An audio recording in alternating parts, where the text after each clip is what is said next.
जोहार साथियों, आपने हमारे अलीराजपुर ज़िले के डूब क्षेत्र में ये जो नर्मदा किनारे के इलाके बहुत सारे वीडियो में देखे होंगे, लेकिन आज आपको हम लोग नर्मदा के उस पार जो महाराष्ट्र का जो इलाका है, महाराष्ट्र की जो सतपुड़ा की पहाड़ियाँ है और वहाँ का नज़ारा इस वीडियो के माध्यम से दिखाएंगे। इस वक्त हम लोग सकरजा में हैं और हमारे साथ अभी कैमरे के पीछे जो खड़े साथी है उसमें सूर्या किराड़िया है, प्रणव भारद्वाज है, लाला नरगावा है, किशोर है, तो सभी लोग हैं हम लोग। और अभी जाते हैं और आपको नज़ारा दिखाते हैं। यहाँ से हम लोग छोटी नाव के माध्यम से नदी पार करेंगे और आगे चलकर एक बहुत ही खूबसूरत सा झरना है, उस झरने को भी दिखाएंगे और महाराष्ट्र के जो भी आसपास के सतपुड़ा के जो नज़ारे है, पहाड़ियाँ है, नदी है, सब कुछ हम दिखाएंगे।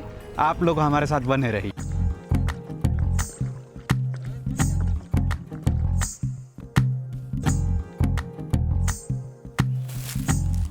चलो तो हम लोग अभी नाव में सवार हो रहे हैं दोस्तों।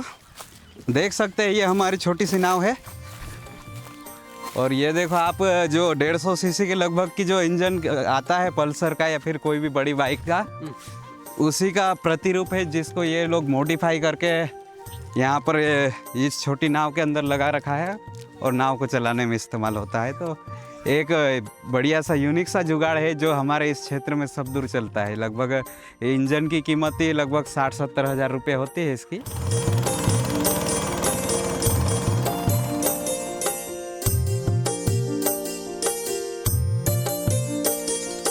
तो हम लोग यहाँ से निकल चुके हैं एक छोटी सी नाव में और आप देखेंगे कि इस इलाके में जो है नाव के सिवा कोई ट्रांसपोर्ट की दूसरी सुविधा नहीं है। तो एक तरीके से जो परिवहन को किसी भी अर्थव्यवस्था की जीवन रेखा कहा जाता है, तो यहाँ पर जो जीवन रेखा है वो ये इसी तरीके से, जो सामने बोट दिख रही है, ये छोटी छोटी नाव है, इन्हीं के माध्यम से आना जाना करते हैं यहाँ के लोग। जब भी कभी हाट बाजार करना हो, कोई छोटा मोटा सामान ढोना है, तो इसमें यही आती है, यही नाव मल्टीपर्पज़ यूज़ के लिए इस्तेमाल होती है। मछलियाँ पकड़ने के लिए भी इसी का इस्तेमाल कर लेते हैं। और आपने देखा होगा कि आपको ये छोटी सी नाव नज़र आ रही है, लेकिन यहाँ पर कम से कम 2 गाड़ियाँ मोटरसाइकिल तक यहाँ के लोग जो है उतार कर लेकर चले जाते हैं नर्मदा के उस पार।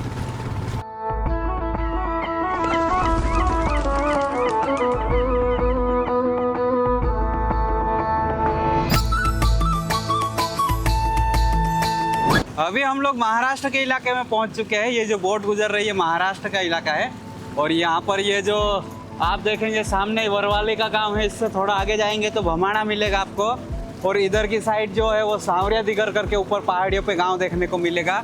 और इधर सामने करेंगे तो ये जो सामने वाला गांव है वो भूषा है, भूषा कहा जाता है। और ये भी एक तरीके से महाराष्ट्र से जो भी लोग इधर नर्मदा के लिए दर्शन करने के लिए आते हैं तो उनके लिए एक मेन पॉइंट है, क्योंकि रोड यहाँ तक पहुँच जाता है। और आप इधर नदी के पार देखेंगे तो इधर ये मेंढिन माल है जो सकरजा का एक फलिया है।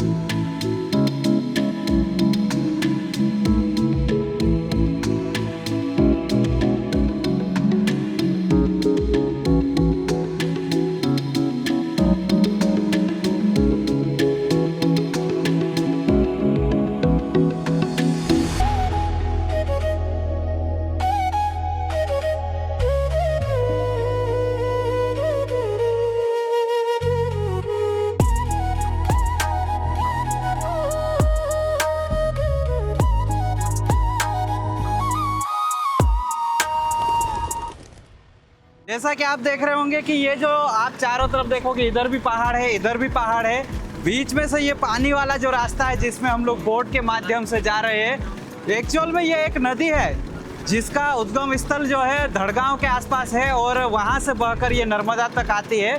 तो इस नदी के अंदर भी नर्मदा का बैक वाटर पहुँच गया है और हम लोग जो है अभी इस वक्त बिलगांव गांव के अंदर है और इस गांव के अंदर ही एक झरना, जिसको मैंने आपको नदी उतरने से पहले बताया था, वो झरना इसी गांव में, इसी उदय नदी के ऊपर बना हुआ है।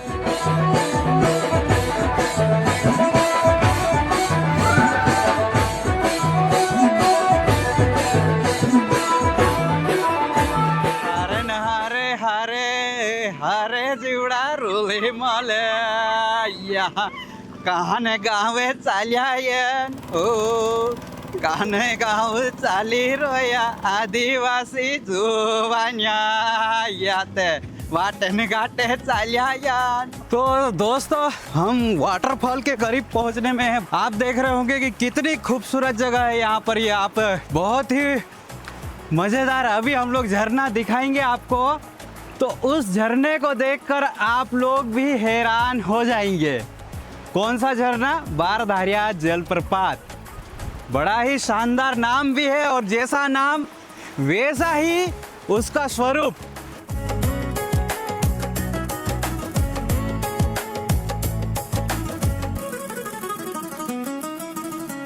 तो दोस्तों हम लोग यहाँ पर झरने पे पहुँच चुके हैं और जगह का नाम है बिलगांव, और बिलगांव में ही ये झरना है जिसको बारधारिया जलप्रपात के नाम से जाना जाता है। और बारधारिया इसलिए कहा जाता है क्योंकि इसका जो पानी जो ऊपर से गिरता है तो वो 12 धाराओं में विभाजित होकर गिरता है।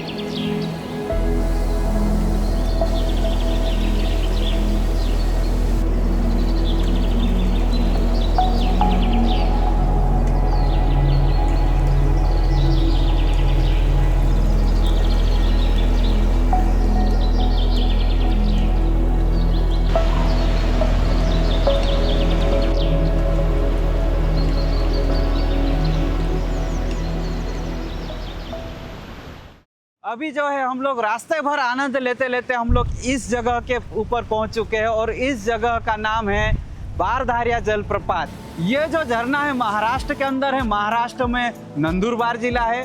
नंदुरबार जिला में ही आकराणी तालुका, जिसको हम लोग बोलचाल की भाषा में धड़गांव तालुका बोलते हैं, तो उस धड़गांव तालुका के अंदर बिलगांव नाम का जो गाँव है एक छोटा सा, उस गाँव के अंदर उदय नदी के ऊपर बना हुआ ये झरना है। आप देखेंगे तो काफ़ी शानदार नज़र आएगा आपको। ये यहाँ का जो वातावरण है आपको वीडियो में दिखा रहे हैं हम लोग, उससे कहीं ज़्यादा खूबसूरत नज़ारा है।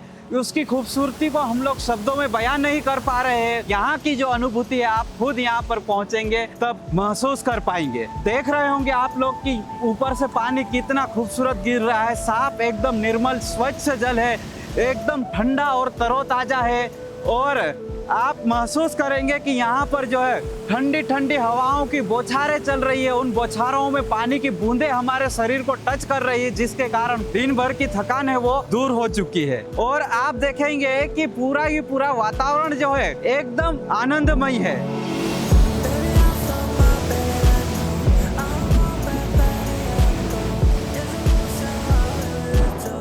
दिन भर के थकान के बाद ये हम लोग मंचूरियन पैक करवा के लाए थे। और ये बिरयानी नहीं है, ये मंचूरियन है, मंचूरियन राइस। ये देखो मटर है, ये मंचूरियन है। अब इसको क्या है कि आजकल हम लोगों ने नॉनवेज खाना बंद कर रखा है, तो इसी को हम लोग चिकन समझ के खा लेते हैं। इस भुक्कड़ को देखो कैसा खाया जा रहा है। देखो लगता है जैसे एक हफ्ते भर से खाना ही नहीं खाया होगा इसने।